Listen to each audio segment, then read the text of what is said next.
যে জীবন আর কখনো শেষ হবে না। অনেক মানুষ মনে করে কি মরতাম সারতাম, মরার পরে সারানো শুরু, মতের পরে জীবন শুরু হয়। দুনিয়ার হায়াতটা জীবনের জিন্দেগির জন্য নয়, দুনিয়ার জীবনটা বন্দেগীর জন্য, দুনিয়ার জীবনটা ইবাদতের জন্য।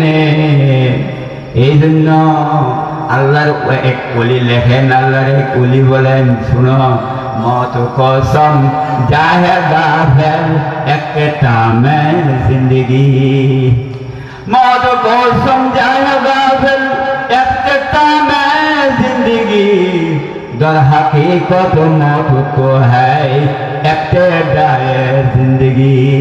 তুমি মনে করতেছো মত বুঝি জীবনের শেষ?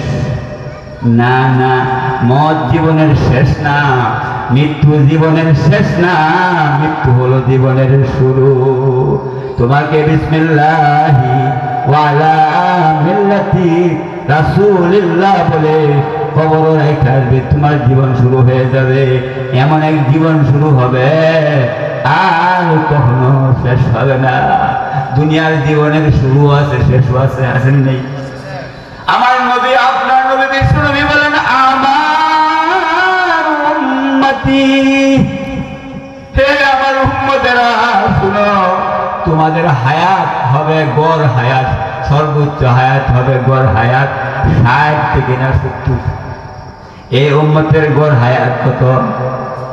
হ্যাঁ, 60 থেকে না 70। আমাদের গড় দুনিয়ার হায়াত হলো 60 থেকে না 70। আর কবরের হায়াতের শুরু আছে, শেষ নাই। এই জন্য আল্লাহ রাসূল বলেন, তুমি জীবনের জন্য দুনিয়াতে আসো নাই, তুমি গোলামের জন্য, ইবাদতের জন্য দুনিয়াতে আসো। আমাদেরকে আল্লাহ দুনিয়াতে প্রেরণ করছেন ইবাদতের জন্য, বন্দেগীর জন্য। এই জন্য যার মধ্যে বন্দেগী যত বেশি হবে তার দাম আল্লাহর কাছে তত বেশি হবে। নবীর হায়াত শেষ দিক দিয়ে, নবীর হায়াতের শেষ দিক দিয়ে মাত্র নবীজি দুনিয়াতে 80 দিন বাঁচবেন। কতদিন? 80 দিন বাঁচবেন। আল্লাহ আপনার আমার নবী বিশ্ব নবীকে ডাক যা বলতেছেন, ফাসাব্বিহ বিহামদি রাব্বিকা ওয়াস্তাগফির। নবী গো, আপনি বেশি বেশি সুবহানাল্লাহ পড়েন, বেশি বেশি আলহামদুলিল্লাহ পড়েন, আস্তাগফির, বেশি বেশি রবের কাছে মাফ চান, আমার কাছে মাফ চান। হায়াত আছে কতদিন? হ্যাঁ, 80 দিন। সর্বশেষ সূরা, সকলের শেষে যে সূরা, পুরা সূরা নাযিল হয়েছে, এই সূরার নাম সূরাতুন নাস। এই সূরার নাম কি? সূরাতুন নাস। এই সূরার নাম হলো সূরাতুত তাওহীদ। এক সূরার দুই নাম। এক সূরার নাম কয়টা? দুইটা। দুই নামের পিছনে কারণ আছে।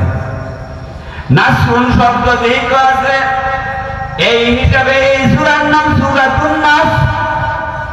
আবার এই সূরাতে নবীকে মাফ চাওয়ার কথা, ক্ষমা চাওয়ার কথা বলা হয়েছে।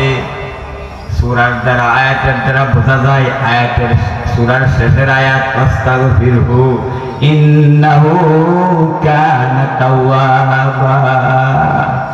আল্লাহ নবীকে বলতেছেন আস্তাগফিরহু, আপনি মাফ চান, ক্ষমা চান। এই আয়াতের দ্বারা বোঝা যায় নবী আর দুনিয়াতে থাকবেন না। মাফ মানুষের কোন সময় চাই?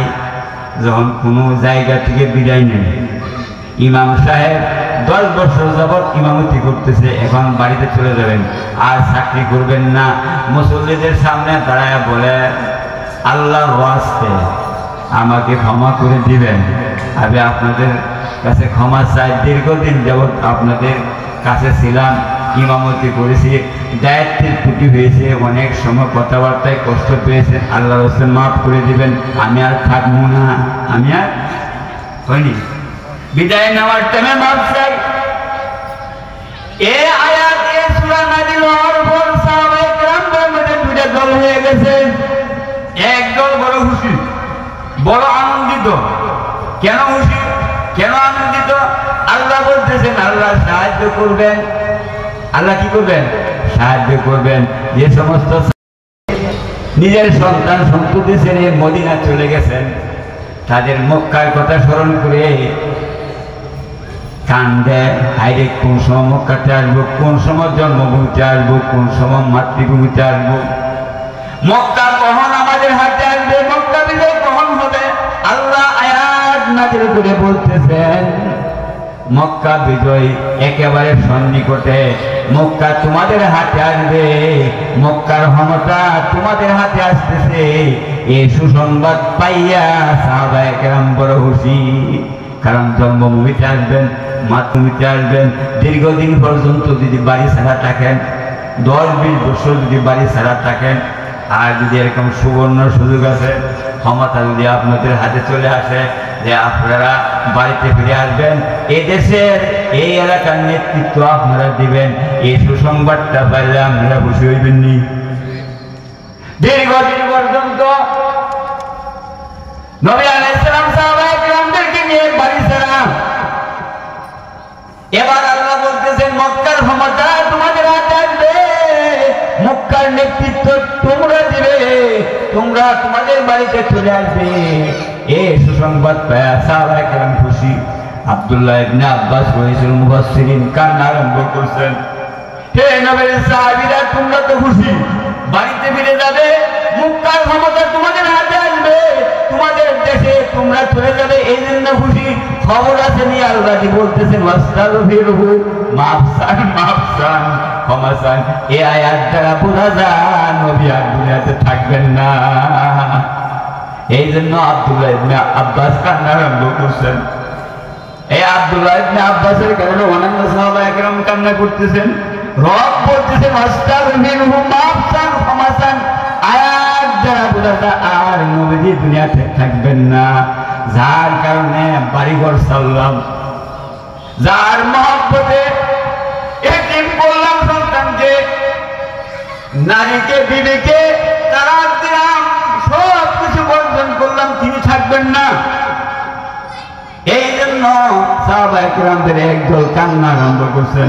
হযরত আলী রাদিয়াল্লাহু, হযরতে ওমর ফারুক রাদিয়াল্লাহু তাআলা আনহু তো অস্থির হয়ে গেছেন, পাগল হয়ে গেছেন রসুলের মৃত্যুর কথা শুনে। বলতেছে যে বলবে রসুল মারা গেছেন তার গর্দা উড়াই দিব, তাকে দুনিয়াতে থাকতে দিব না, নবী দুনিয়ার থেকে বিদায় হয়ে যাবেন। এটা হযরত ওমর বরদাস্ত করতে পারতেছেন না। কি মহব্বত রে, কি মায়া!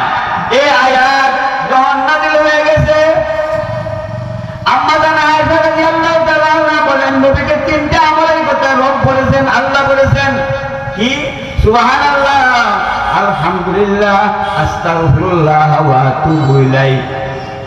আম্মা জান আয়েশা বলেন এই আয়াত নাযিল হওয়ার পরে নবীর দুইটা ঠোঁট কোনো সময় একসাথে হইতে দেখি না। নবীর জবান থেকে সবসময় ফিস ফিস আওয়াজ বের হইতো, কান লাগায় শুনতাম নবী পড়তেন সুবহানাল্লাহ, আলহামদুলিল্লাহ, আস্তাগফিরুল্লাহ ওয়া আতুবু ইলাইহি। কারণ রব বলতেছেন এই তিনটা তাসবিহ, এই তিনটা জিকির বেশি বেশি করার জন্য। আল্লাহ নবীকে বলেন ফাসাব্বিহ বিহামদি রাব্বিকা ওয়াস্তাগফির। আল্লাহ নবীকে বলতেছেন ওয়া'বুদ রাব্বাকা হাত্তা ইয়াতিয়াকাল ইয়াকিন।